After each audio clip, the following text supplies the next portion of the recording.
প্রত্যেকটা ধর্মের প্রতি সম্মান রেখে কথাটা বলতেছে, আগে শুনেন। ভারতের গরু জবাই বন্ধ করে গরুকে রাষ্ট্রমাতা ঘোষণার দাবি জানিয়েছেন উত্তরাখণ্ডের চৌকড়া।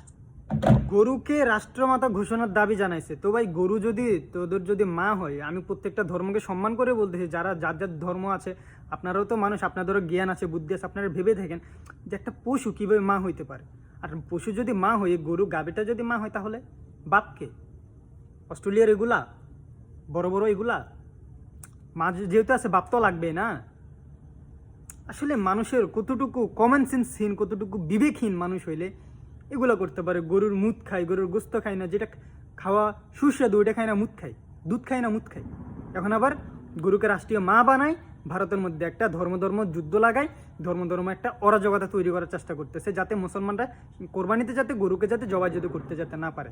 গরু তো জবাই হবেই, আমরা আমাদের সুন্নত পালন করব, তোমরা তোমাদের মাকে কিভাবে রক্ষা করবা করো, আর নাহলে বাবার কাছে বিয়ে দিয়ে দিও এত বড়।